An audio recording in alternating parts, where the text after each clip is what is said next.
They say repeated viewings of shows usually is good. In Batman the Caped Crusader's case, that's not true.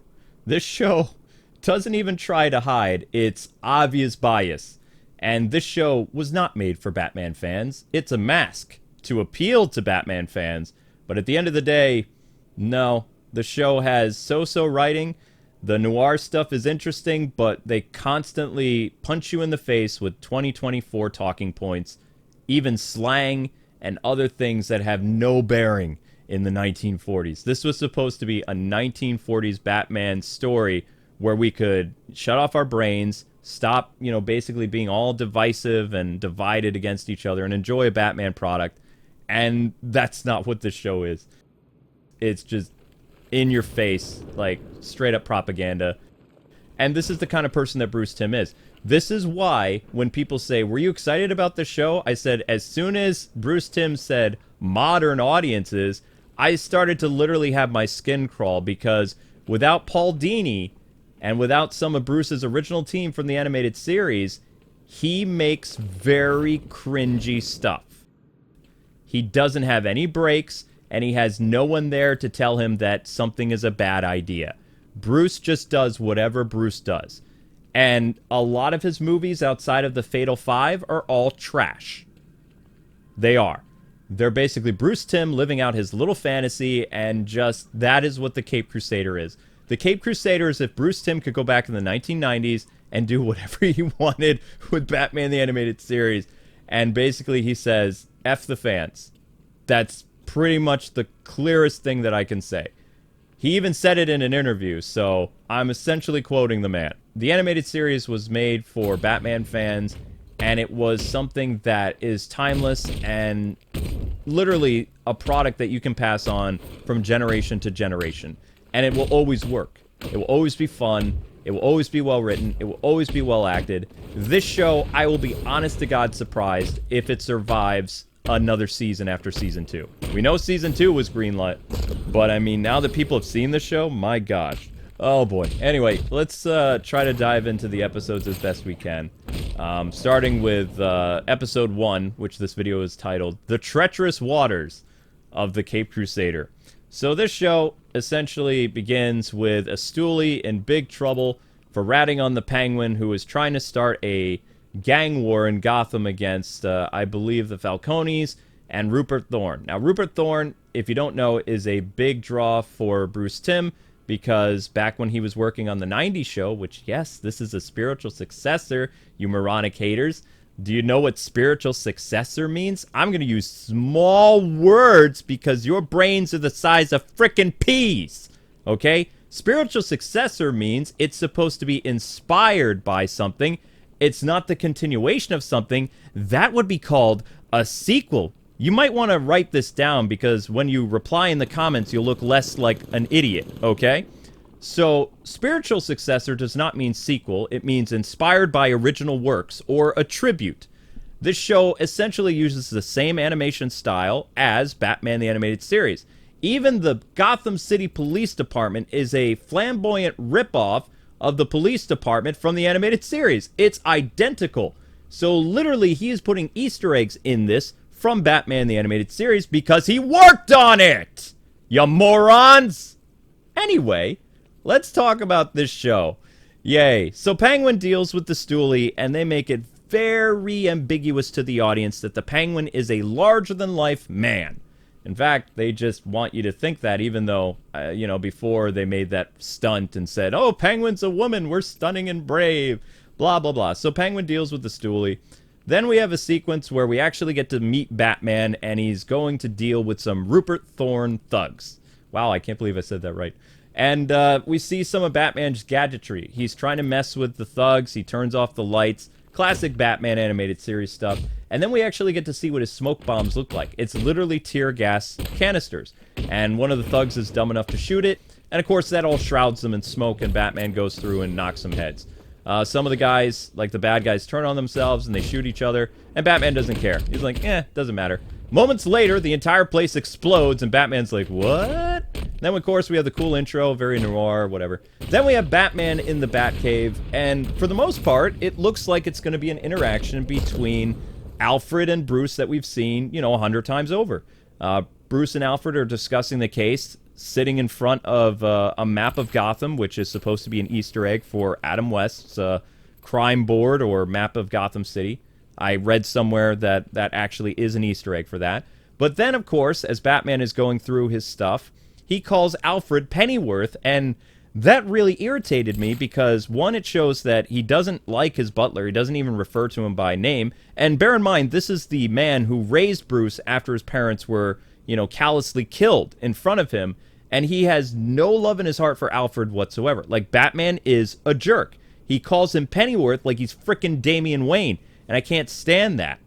Then we get to meet Barbara Gordon, who you'll see a lot in this show. In fact, she is essentially the star of the show. I made the comparison in my mini review, or 20-minute review, whatever you want to call it, where Barbara was essentially Teela. Now, it can't really be the Teela show because He-Man, in the very first episode, died. And Batman is, I wouldn't say prominent in the show. Batman appears at the beginning of the show, and Batman appears at the end to throw some punches. And if you're lucky, he appears in the middle of the show during all the subplot stuff, which we'll get into later episodes because that's how he makes himself known to the audience. Otherwise, it would basically look like the show is about Gotham politics for whatever era this is supposed to take place. Sometimes it's the 1940s. I mean, their attire is 1940s. Sometimes their slang is 1940s. But the way that they act is literally how people on Twitter think, you know, folks are in real life, which, oh my gosh. So in this show, we have Barbara Gordon is older. She's around the age of Bruce Wayne, and she is the prosecution. She's a prosecutor. And of course, we have the dashing DA, which, you know, Harvey Dent is supposed to be the good guy, but he's not in this show. In fact, our first introduction of Harvey, he is a tool. Barbara looks to be like your normal attorney who cares about her fellow man. And, you know, Harvey looks like he's just on the take from a mobster. You know, he just, the complete opposite of the Harvey Dent that most people are familiar for. So when he becomes Two-Face, I mean, no one's really going to give two rats shake of a tail what happens to Harvey Dent because he's just a total tool. And Barbara is made to look like she's better than him because, you know, she is not Harvey Dent, and Harvey Dent is running for mayor. Yay for Harvey. Batman then later shows up in the police department to get some evidence about some case that he's working on that he and Alfred were discussing, and some dude is unlucky enough to be on Batman's hit list, and Batman whisks him away to interrogation land. And the interrogation scene is pretty cool. Batman is holding the dude, and he's like, hey, you better give me a name. My arm's getting tired. And the dude's like, literally, there's a train coming, guy. And Batman's like, okay, give me a name. And the dude says Penguin. And then Batman saves him at the last moment and says, if you're lying, I'll be back. But, I mean, you know, Kevin was really good at this. Hamish Linklater is a decent Batman. He really is. And watching the show again, I still say what I've been saying, that he would be a great video game Batman, or he would make a great, you know, Elseworlds or Multiverse Batman and something else. Like, he's a pretty decent Batman. Is he Kevin? No. Is he Bruce Greenwood? No. Is he even the dude from Supernatural? No. But Hamish could make a really good Batman if his show doesn't get canceled. I don't really know how streaming sites work, but, you know, as long as people don't hate watch this like Velma, I don't know, but you want to wait until Paul Dini or somebody else does another spiritual successor or a tribute to the animated series, because Dini would do it justice. Bruce Timm is writing fan fiction. Anyway, so we find out that the police thingy, police party or banquet or fundraiser, whatever, is being done by the Penguin, and we're introduced to the Penguin, who's a woman, and she's a singer. And this is why I was saying before that they should have gone with a thinner character, because it is not believable that somebody this large would have men fawning all over her. That is not reality in any type of fictional setting, including the 1940s. It's one of the most, like, gag moments that you'll ever see, and it's just stupid. Like, if you're gonna make her, like, this lady that has a beautiful voice and all this other stuff, and you wanted to make her a femme fatale, you could have made the Penguin, like, basically a lounge singer and, you know, a decent-looking woman. This literally looks like a man with makeup as the Penguin. At the fundraiser, we have our first introduction with Commissioner James Gordon. And, well, I mean, Barbara and Commissioner Gordon are basically making fun of the rich white people and saying that everybody in the room is corrupt and only them, spotlight, are the ones that are good. And they know it, and they joke about it. And then Harvey Dent comes up on cue, and Harvey Dent is, of course, bad. And it was just kind of like, wow, they really did Harvey dirty. And again, this cheapens when he becomes Two-Face because no one cares about him. No one likes a jerky character. They just don't. Bruce Wayne infiltrates the party to get information, doing his Batman voice in the boat with Alfred, and Alfred's talking to him, and he still calls him Pennyworth because he's frickin' Damian Wayne. Whatever. On the boat, Barbara is getting some air and runs into one of the Cobblepot kids, who could have been the Penguin, but this guy is obviously hitting on Barbara, and Barbara's not too thrilled with it. Barbara's like, yeah, ain't happening. And the dude's just like, fine, whatever, I'm just going to have this nasty little accent because this is totally stereotyping, but whatever. And he's like, she's not my type anyway. Then we meet his little brother, who's literally this dude that... Penguin has some really ugly kids, I'll say that. And then we have the entrance of Bruce Wayne. Now, I like this section because Bruce Wayne actually gets on the boat, and he's here, and before he was talking to Alfred all, you know, like, I'm Batman, and things like that. Then he's on the boat, and he's like... Literally, it's like, if you were in drama in high school, you know that showmanship that happens where you get into character? This is why Bruce Wayne is the mask in the show. Bruce climbs on the boat, and it's like, showtime, synergy. His, like, face lights up, and he's smiling all fake, and he's like, hi, everyone! You know, Bruce Wayne's here, and everybody's like, oh my gosh, Bruce Wayne! And then Bruce Wayne shows he's a real jerk because this little penguin kid comes up to him, like, and he's like, oh, hi there. And the guy's like, oh, you forgot my name? And it's like, ah, ha, ha. Yes, Bruce is a tool. And then he's like, here, take my coat and hat. And then Harvey shows up. It's like, Bruce, what's up, bro? And he's like, okay, let's go hang out together and get drunk. Then, of course, we have Penguin meeting up with Rupert Thorne, which I like Rupert Thorne's design in this. But Rupert Thorne had a distinct design compared to Rupert Thorne in this show. He looks like Carmine Falcone. He looks like the Don. Rupert Thorne is supposed to look like somebody who wishes he was the Don because he's not as popular or as important as the Maroni family or, you know, the Falcones. Anyway, Penguin and Rupert Thorne are talking and they're going through stuff and she finds out one of my sons is actually stooling on me and he says, yeah, the little itty-bitty one. So Penguin is ticked. Bruce Wayne is acting like Christian Bale and being the drunk billionaire and spills stuff all over himself. And he's like, I have to excuse myself because I'm an idiot. And then he goes into full Batman mode and explores some very suspicious stuff in one of Penguin's, like, cargo areas. Then Penguin shows up with her sons. And things, well, if you're a member of the audience, you know what's up. Bruce Wayne then shows up and is introduced to Barbara Gordon, who can't stand him, and then he does something that's really weird. He shows up to Barbara, and he's like, oh, he says some off-the-cuff joke or something like that. It's really stupid. And then she's like, okay, whatever, not interested. Then he goes and talks to the high society people that are literally right next to him, and he uses the same joke, and Barbara hears it, and she's like, that's weird that he would use the same joke again. But of course, it's because Bruce Wayne is not comfortable in his own skin because, well, he's really Batman. So Penguin is really upset with what happened, and the two brothers turn on each other, and Penguin's like, I'm not going to do anything to my little baby boy because I love my children. Then she stuffs him in a trunk and tosses him to the bottom of the ocean. Yep, Penguin just killed her own child. Then we find out, oh no, that was actually not the right Penguin kid who was the stoolie. He calls Rupert and he's like, Rupert, please help me. Penguin's gonna kill me. Then we see Penguin is not upset about the death of her kid. She doesn't care. She's like, oh, I'm more upset about, you know, my other son being a rat. Then we have a sequence where Barbara Gordon is, you know, doing her lawyer stuff. And all of a sudden, the other Penguin kid, who nobody cares about, shows up and says, help, I'm being followed and people are going to kill me. And Barbara doesn't believe him. Barbara's like, the dude is literally being a canary, telling her everything. And she's like, yeah, I don't really care about you. And then he's like, but I can, you know, get you so-and-so. And she's like, okay, let's go see my dad. And of course, like clockwork, they get attacked by other Penguin goons. And Barbara becomes Mary Sue Woman, and she's able to do everything. Not only is she able to be a race car driver, but then she can become an expert shot while firing from her car against the mobsters. And thankfully, Barbara does not take down all the Penguin guys by herself. Batman shows up and tail whips them with the Batmobile.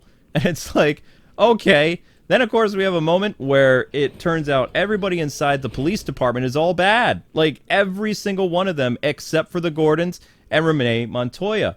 And this really upsets me because Harvey Bullock, the great thing about the character is he was supposed to be someone that you were not supposed to judge a book by its cover. He's this really greasy, fat, ugly, annoying, rude, bends the rules kind of cop. But at the end of the day, he's a good cop. Because he shows that you can't base things after what people appear. They're not stereotypes. This show is a living stereotype. So Harvey Bullock is on the take, which was heartbreaking. And every cop in there is bad except for the Gordons and Renee Montoya. So Penguin finds out that her son is hanging out inside of the police department, and she's going to blow it up. Somehow, Gordon gets a tip. Batman ends up in a submarine and shows up at Penguin's, I guess, sub or boat, and they get into a fight. And Penguin, who's this huge woman, is able to fight Batman without being out of breath, which was like, okay.